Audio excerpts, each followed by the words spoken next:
Okay.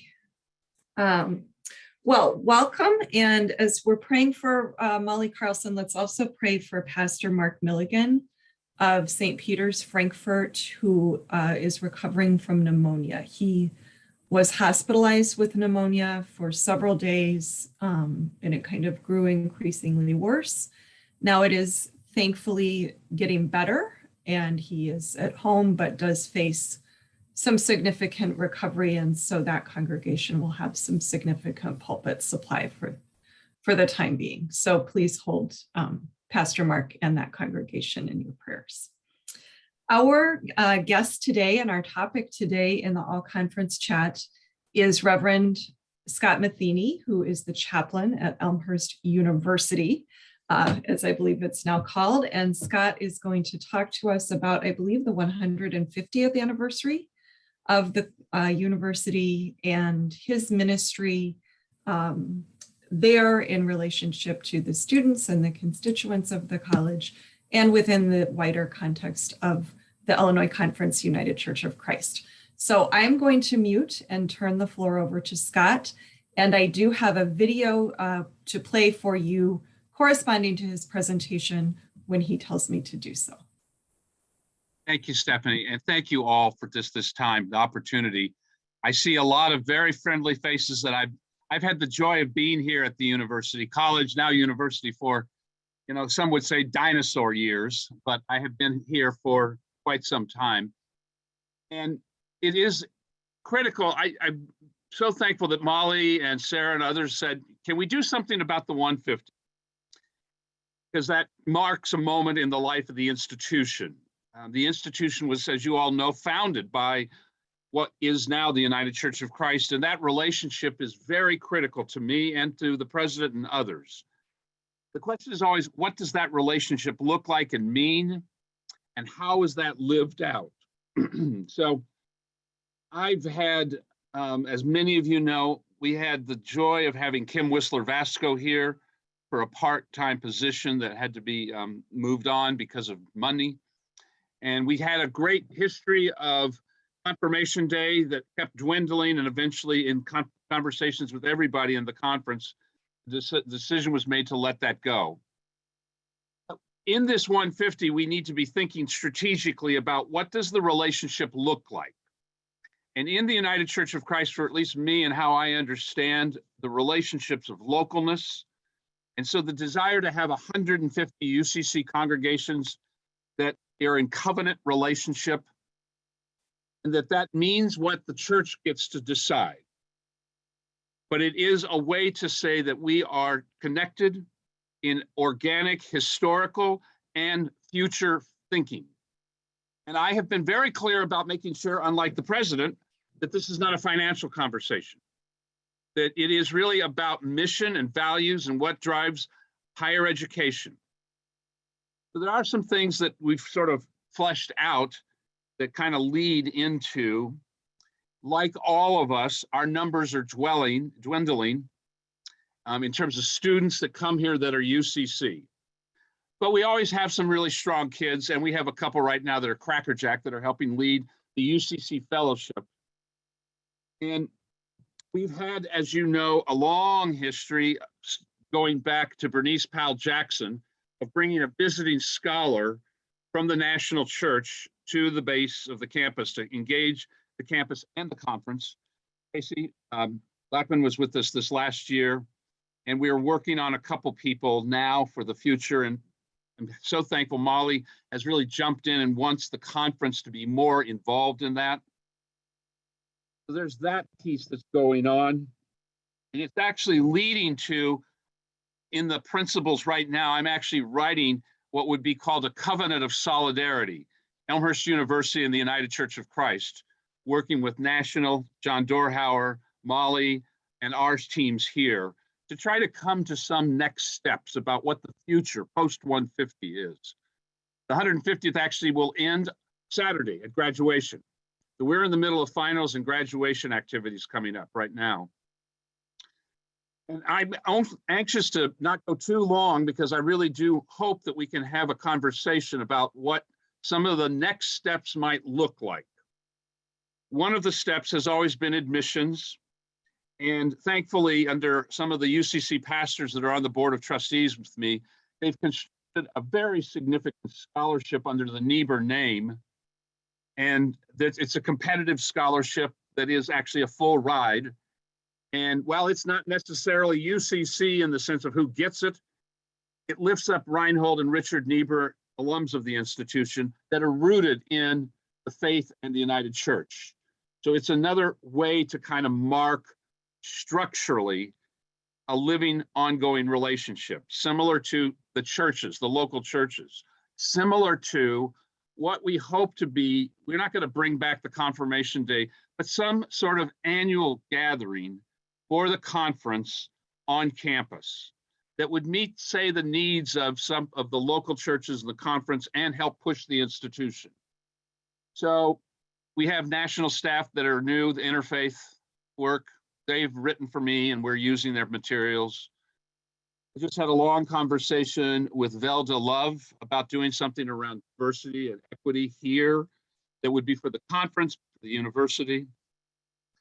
We have a sense of, and I'll get to this in a minute, an interfaith movement. There is, as you all know, a growing attempt to try to address Judeo-Christianity and how that has framed a kind of understanding of Christendom, and trying to move that into interfaith, and in that process, not lose the distinctiveness of the United Church of Christ. But my argument will always be that it is a foundation by which the United Church of Christ springs up and allows Elmhurst to be beautifully interfaith and rooted in the particular tradition of the United Church of Christ. So the annual scholarship, bringing somebody here, a gathering of some kind. We've had all kinds of ideas about maybe helping bring a bunch of the queer clergy together to help support queer identity for young people. And the interfaith arena is something that I'm actually we've been involved with from its inception. Some of you know that I'm still and sit as a trustee for the World Student Christian Federation back in 1895. And we are planning a national gathering for that at Princeton University with William Barber is going to be one of the speakers. And that's another piece that we're hoping word will get out and you all could help bring young people to Princeton. That's the SCM, the Student Christian Movement vision, that has pretty well died since the 60s, and during the 80s and 90s, a number of us were involved in trying to revitalize those. And they've gone up and down in various denominational ways. The other piece that I'm really anxious to help frame and structurally think about is, and Molly knows that we are looking to have a committee of higher ed for the Conference of Illinois. And that committee, God knows, I know people are looking, oh my God, not another committee. But that group would actually be thinking about its relationship with Elmhurst, yes, CTS, and actually one of my dear friends has just been announced as the president of CTS. He was a speaker for us a couple of years ago for our King Lecture. Very excited about who's coming to CTS. There's an old history that I know, because I've been around long enough, of bringing the instrumentalities of the Chicago region together. We don't want to try to recreate that. I want something that is very clearly higher ed, young people, the institutions, all of the churches have needs in that. And we need to be able to figure out how Elmhurst can continue to be a resource, a backbone for the local church. To that, and Stephanie, can you cue up, please? When I came here, Evo Patel was just starting Interfaith Youth Corps, and we were very much involved. I had UCC students, I had Muslim students, we had faculty, Nancy Lee, who was actually UCC. A number of us were helping in 1998, 99 to build Interfaith Youth Corps. Some of you might know, Evo has moved the whole organization now into Interfaith America. This 2-minute video is a shameless plug for his book. So I'm not pushing his book, although it's a good book. I think what the issue is what we're watching in Christian nationalism and the tension that's going on in America and the narrative. and how we lean into building something that is beautiful as opposed to, you know, responding like all of us will be on Sunday in the pulpit about what happened in Buffalo, and unpacking that to help faithful people figure out where Christian nationalism is and what kind of a society are we building, and the nature and notion of truth. So those are huge questions that I'm hoping committee of some of our team here and some of the conference would at least like to be able to meet and think about on a regular basis. To a certain degree, this covenant that I'm working on with the National Church and the Illinois Conference and the United Church and the Elmhurst trustees is predicated on helping keep this thing going tangibly. What does that really mean? And many times it evolves into how many students you've got that are UCC or how much money. And we all know that that's it's a hole that once you go down, it's not generative. It's mission, it's values. It's not just the history. The history is important, it's the future. What will the future look like in the next 150? And I won't be here. Not yet. I'm still here. You haven't thrown me out yet. But what will that look like? And I'm doing everything I can. I need the conference's help to help with that foundation for the future. So that's part of what's going on. And this 2-minute video is a high-end classic video to sell a book for EBU, but announce what happened in Georgetown at the university last week. The president of Georgetown met and helped announce with EBU and with David Brooks from the New York Times this new movement. They just had a big gathering at Washington, D.C. on Black climate crisis interfaith conversation. Fred Davey put that together. They're doing something that's going to be interfaith and voting with George Bush in a couple days. And I'm anxious for you all to have the student Christian movement, which is clearly Christian, progressive, prophetic, and interfaith, as tools to work together in how you construct the narrative of the United Church of Christ going forward. So Steph, let's try maybe showing this 2-minute video, I promise. Not long. It's a shameless plug for EBU's book. Okay, hold on. I know you got it queued up before. I did. Oops. I'm sorry. I lost. Oh, there it is. Okay. Now I'm going to share my screen. And here it is. And there it goes.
So the words that were being under there were Ibu's words. And thankfully it didn't, the name of his book is something we must build or something, I don't remember. But I'm anxious to try to help position Elmhurst rooted in the United Church of Christ as an interfaith institution. And it's at, quite frankly, it's at the roots of the extravagant welcome and the notion of what it means to be an inclusive force for change. So I'm hoping that we can, and thank for Sarah's going to help out a lot in the conference office because I'm a dinosaur on a lot of this stuff, but she will help get the materials out about admissions, for instance, and the Niebuhr Scholarship. The gatherings that we have when we start to nail them down with time, date, place. And that would be something I'd be interested in your comment, what you think we ought to try to, what would be helpful. Obviously, the 150-year church UCC project is going to keep going on beyond Saturday. I'm going to keep doing this because the roots of our denomination are really local. And while the national church is important, the regional and the local churches are really where things are. And we have deep commitments and ties. But what is that future to look like? So that's, and then this committee, and I know, getting another committee started is like, oh my God, run. But I think it's something that might even be just almost like a think tank that functions on a one-year basis to meet. We know that there are some really important works going on in local congregations to think about higher ed and to help support young people. We know that there are critical issues being discussed that need to be amplified out into the broader community. And the real question is how can the college, now university, be a platform for that? We have a new vice president of equity and inclusion, and he's a dear friend already, African-American gentleman, and he brings a deep sense of faith as a place of the intersections of all of this to build something healthy, which is to a certain degree the Interfaith America language. And as you all know, it scares people. They want to run away from it. Tribalism is growing. And how do we envision something different, even as our numbers numerically are shrinking? Some would even suggest that that might be one of the ways to reach out and tell a story that is really hopeful and positive in Christianity. So that's the SCM side of the house for me. So I'll stop because I've rattled on for probably too long. Problem of preachers. I love being in your congregations to speak and talk and meet people. I've had the joy of doing that a lot. And I'm sort of at a point where I've got to help really directly move to something structural and systematic. And part of that has to do with, some of you know, the national church. There is no higher ed committee anymore. So there's nothing for us to work with. And that's something that Dorhauer knows I keep beating them up about, because there's some amazing expressions of higher ed in the United Church of Christ. I'll shut up.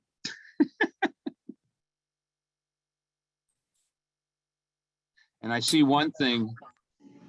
Yes, I think Jim Wallace was there also. Yes. Thank you, Harriet. That's true. I did not go in. I was here. They wanted me to come in for that. No way I could get away and go to Georgetown. Mm-hmm. We've got enough ties to them.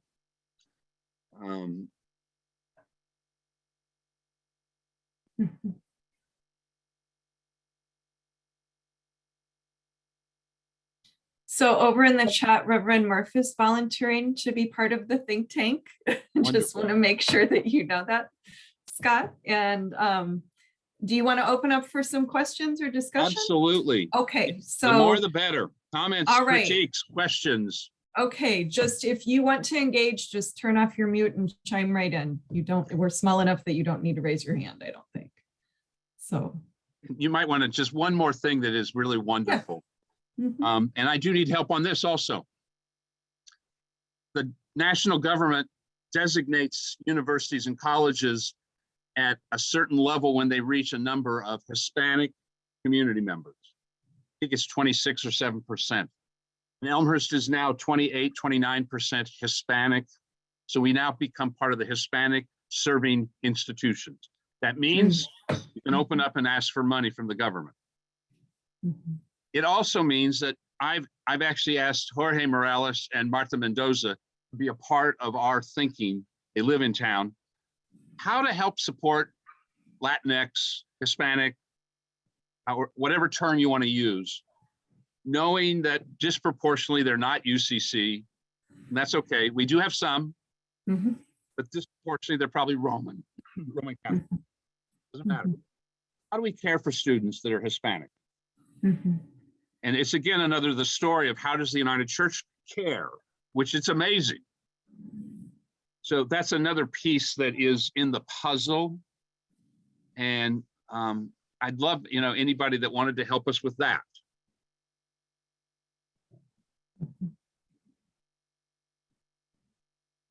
Okay, anyone? Questions, comments, ideas, intersections? Hey, Scott.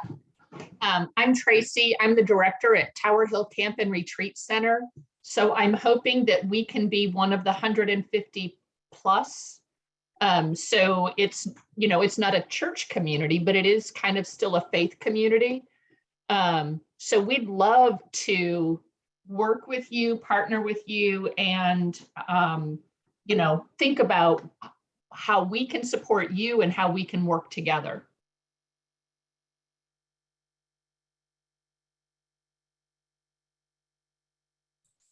You're muted, Scott. Sorry. That's okay. I'm putting my It happens. email out to you all so you guys have ways to get a hold of me. Thank you very much. That's elmhurst.edu. It's kind of classic higher ed mumbo jumbo language. I think that we're anxious to figure out who are the natural connections and places that can help next steps.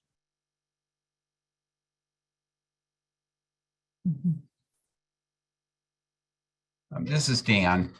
Yeah. Yeah. I realize Kathy just signed off, but I know what's been on my heart and mind. I'm going off the Committee on Ministry, and one of the things we've been working at is really strengthening our continuing support for pastors serving in the local churches. And among we've been preoccupied with a lot of ordinands, trying to get them situated, but I think we're at a different point now. And I think continuing education is something that is going to, I think we need to be more intentional about with our pastors. And I think Elmhurst and even what you've talked about, Scott, might be that first opportunity. Well, not first, a opportunity to begin to maybe expand that. When I was in Pennsylvania, the Pennsylvania Conference, Thiel College and Pittsburgh Theological Center worked with local church pastors and created that. It's called the Ecumenical Theological Center, which I felt was wonderful. And I served on that for most of my time that I was in Greenville. And we really worked hard at bringing to the congregations and pastors at an affordable price some good higher education. Not higher education, we have to get a degree. I'm just talking about, ongoing good continuing education. And absolutely. And I really feel like some effort on that part would be wonderful. I know there's a lot of stuff out there. And now with Zoom, we've opened up a whole new possibility of learning that is more accessible and probably even more affordable. Right. But I would like to see that happen, particularly with Elmhurst and Chicago, that can really be focused on the local church pastor and lay leaders within that situation too, and the Illinois Conference. That's kind of what I'm thinking as we can continue to partner with one another. I know that Thiel College is a historically ELCA. And Pittsburgh Seminary tended to be more, it was a wonderful school for the more rural community pastors. That was one of their niches. Probably a little more conservative than, say, some of the other seminaries, but a great place, had some really good faculty. Yeah. And so I'm making a note here of, this is again part of, if there was a group that had just imagining what is needed, like continuing ed, like, for me at least, it's always going to be trying to fashion a space that's open and progressive. Because if you say Christianity on most universities, you're running. You're afraid to see what you find because it's just this right-wing stuff. So we have to create a different narrative space, and the FCM is the backbone of that. Historical, I mean, its roots are, and I can send to you, we have an amazing national coordinator who is in Chicago and is helping build regular programming and also leading to the Princeton University gathering late September that we're trying to bring together a couple hundred students for.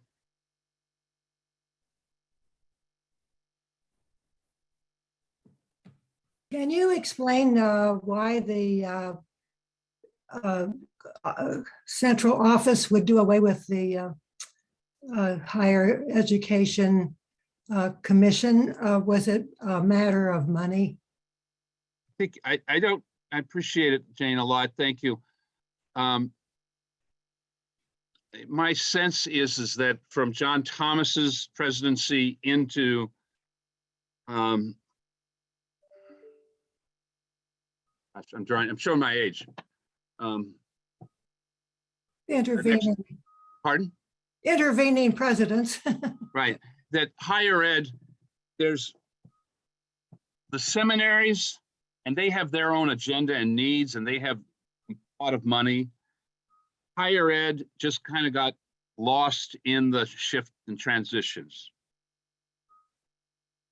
Well, it seems to me with things the way they are in the next century upon us, we're going to have to volunteer for things that we can't afford to pay in an official way. And the church 100 years ago and 200 years ago didn't have a central office probably with that staff anyway, but people got together because they were terribly interested and concerned about something. It seems to me we need to do a lot of things like that. Right. One of the things that's bothered me, you won't think it's associated probably, but like with our last speaker, who's concerned about the pastors out in the smaller churches who haven't had the experiences, the opportunity to go on to further education for one reason or another. I've been concerned about the women of the churches. I remember when we had a list of books suggested for them to read for the year in all different kinds of categories. And while a lot of women just heard about it and didn't really participate, it lifted the level of conversation within the congregation, because some of them had read some of them and the others knew about them and heard them secondhand. And we did away with that when we decided women shouldn't be separate within the church, and that had a good point.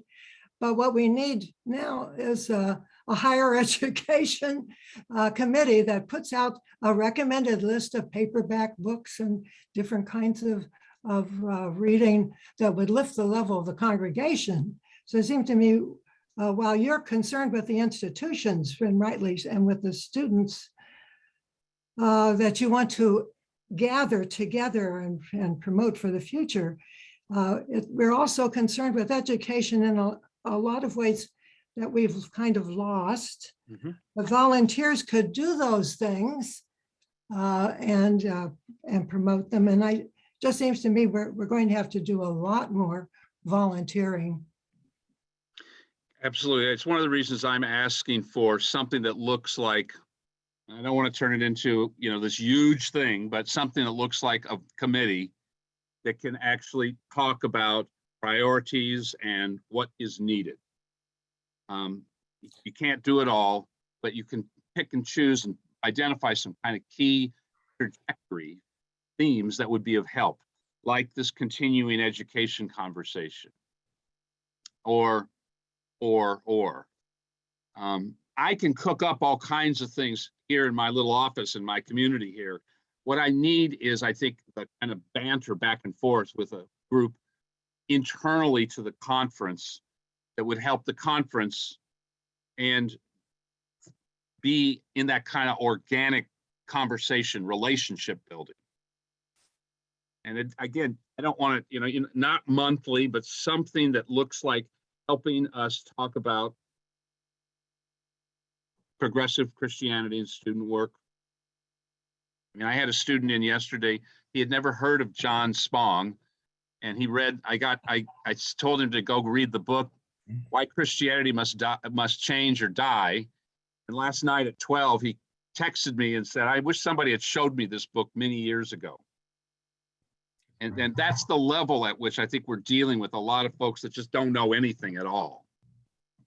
So I appreciate very much, Dane, your critique, and how do we do that next is the question.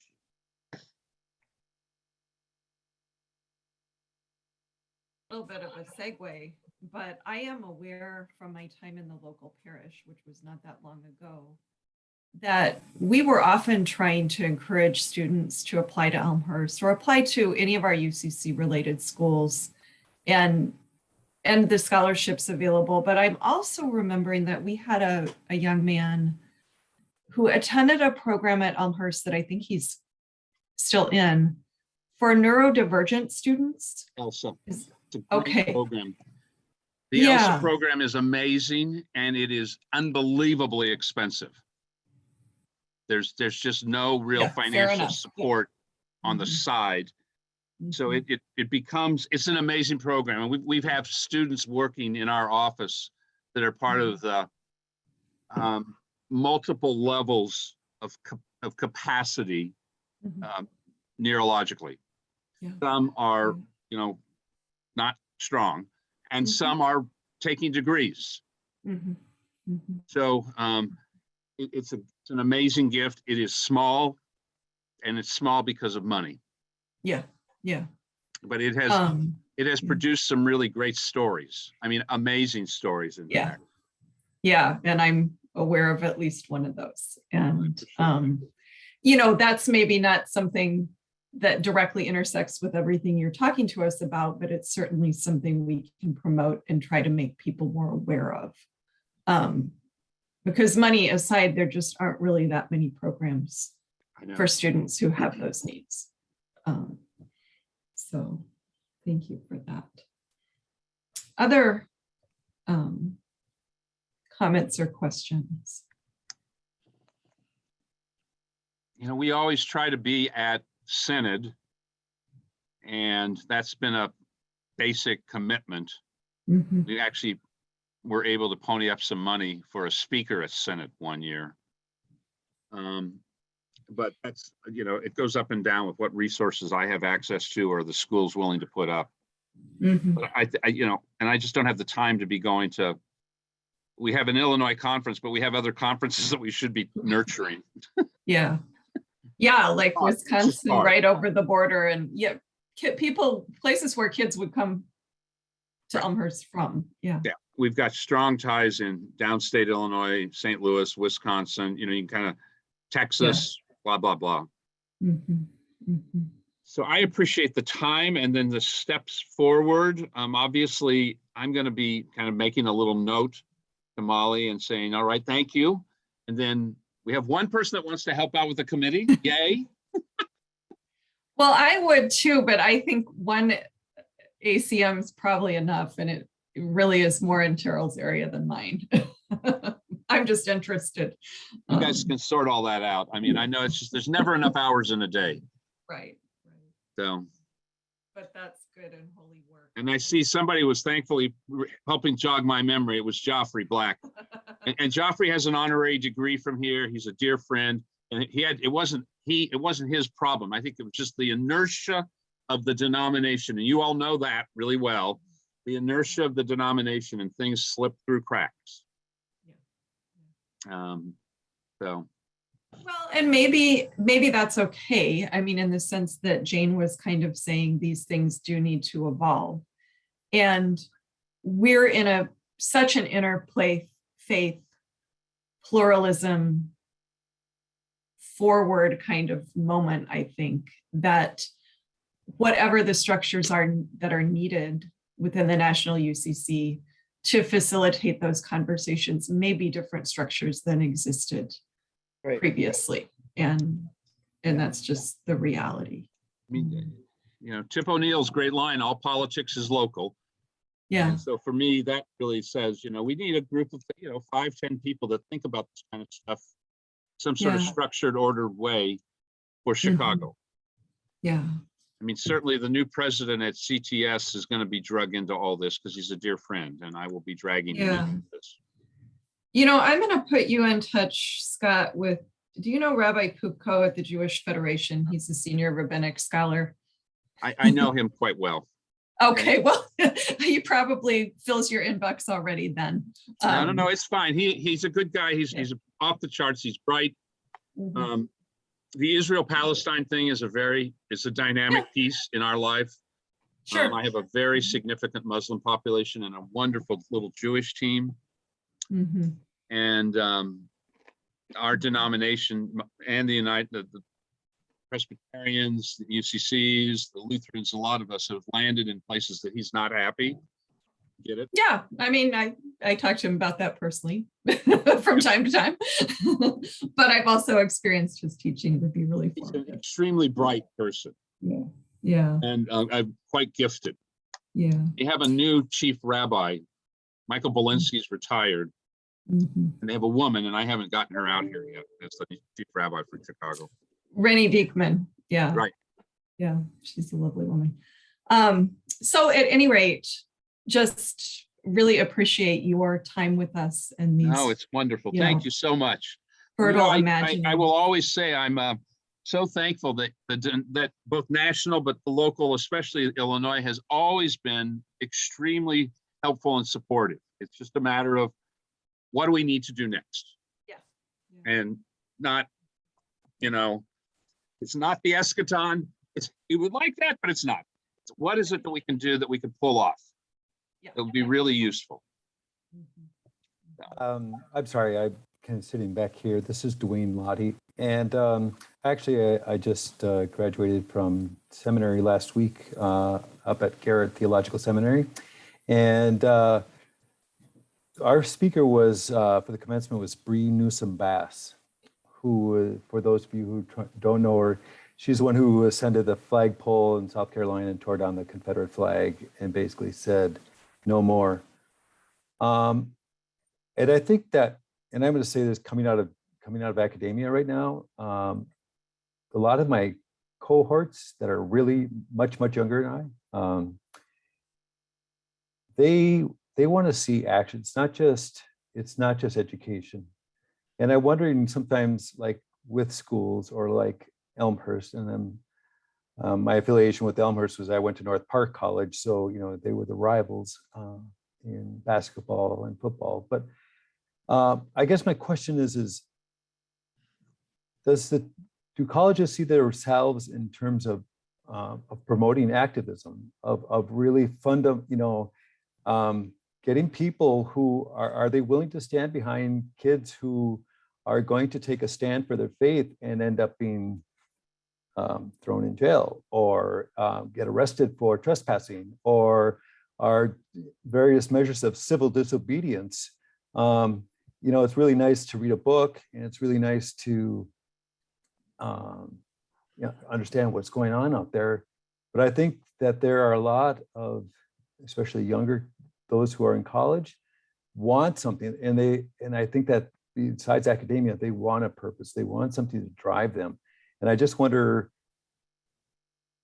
does Elmhurst consider things that would be, on a cutting edge, something that would be a little bit more assertive, a little bit more vocal, a little bit more, making them themselves unknown, or even with the UCC to become more and more vocal and vibrant in terms of what we're sharing. Great comment, question.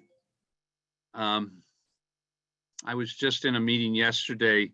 We have 4 intercultural lectures, and the theme that keeps coming back is, can you bring more people here that connect whatever scholarship, however you define that, and activism?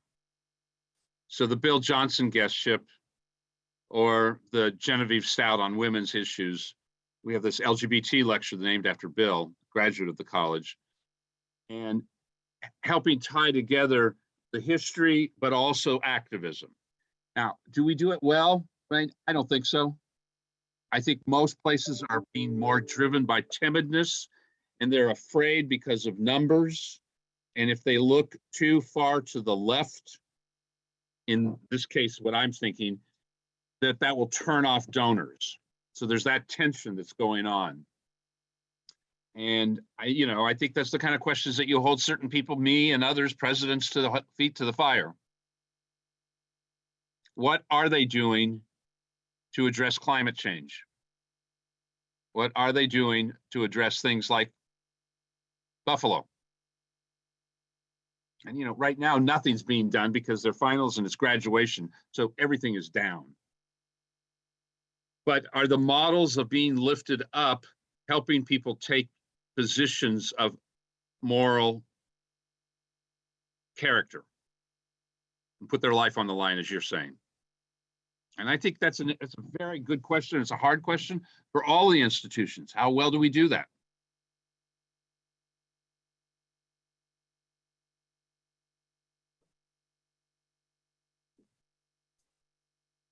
I mean, as we think about it, I mean, Christ is the exemplar of that. I mean, it wasn't that he was necessarily outright attacking all that was there, but what he spoke was that truth to power. And it was about, and as he demonstrated by associating with those that were outcast, those who were marginalized, those who were the forgotten, those who were the oppressed.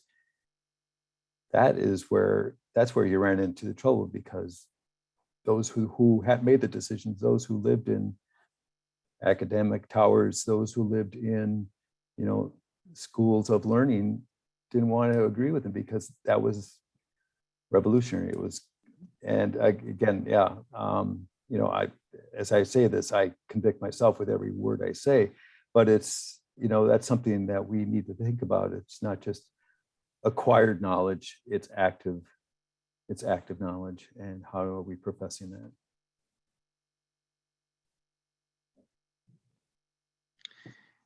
There's a byline that Union Seminary uses that it's a development term where faith and scholarship meet and reimagine the work of justice.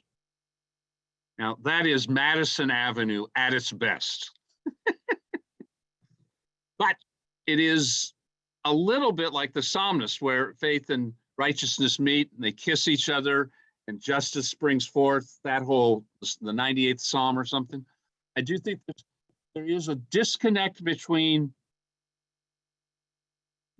belief, knowledge, action. And I agree with you that young people are desperately looking for models of activism, not necessarily belief. So it's actually, for me, what gives me quite a bit of hope, even though, you hear numerically the numbers are going down. I have an Episcopal side to me, and one person said, "Scott, the median age of the Episcopal Church is you, 69. So, I get it. I understand.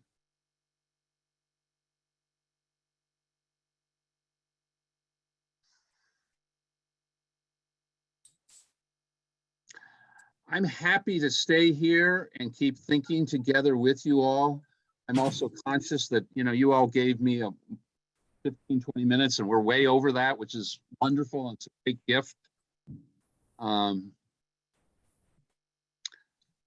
And I would appreciate anybody that wants to email. I'd love to talk more. But I'm anxious also of not being, you all have networks. I see somebody here has mentioned Pastor Jason, and be somebody that we ought to try to nurture. At the meeting that I had at my home, a think tank meeting not too long ago, the pastor out at Downers Grove came, and he was very interested in trying to imagine some of this. Scott, Yeah. I know there are people around Mhm. that they think about this stuff because they know it's not just about finding young people to become ministers.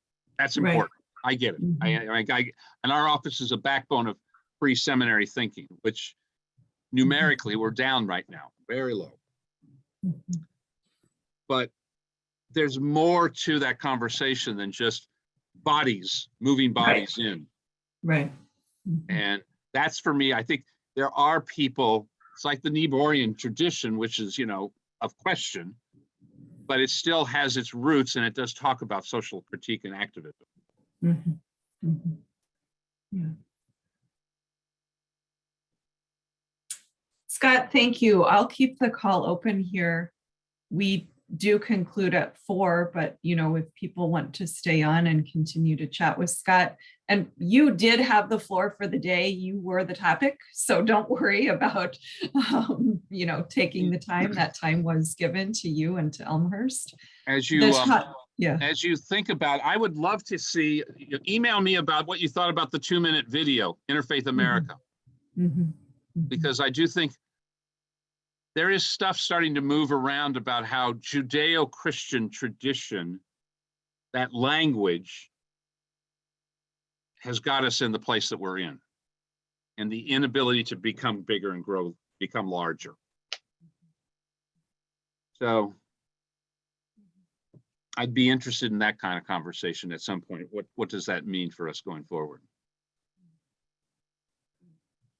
Harriet looks like she has her hand up.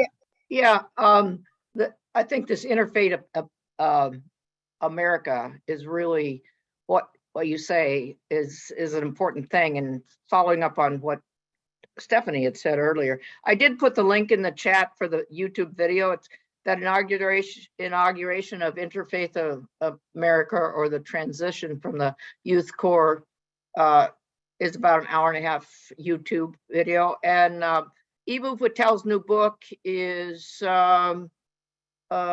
Build. I had it here, now I've lost it. Oh, sorry. That's okay. You put it in the chat. We need to build.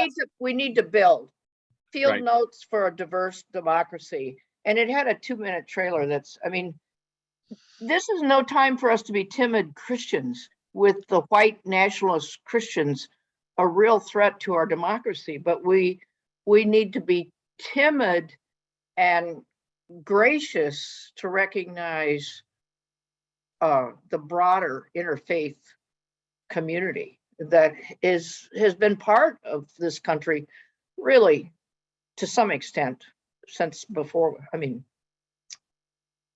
there were indigenous people here when we came. That's right. Who had their Yes, own. we were.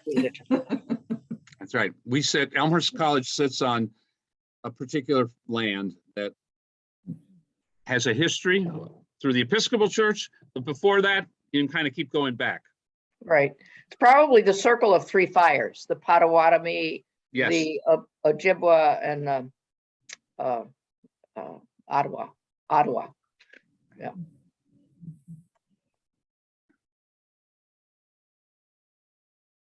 Well, Scott, thank you very much for your time, your insight, and for bringing us news of Elmhurst and just the world of higher education and Thank you, what Stephanie. you're And thank you seeing. to all of you.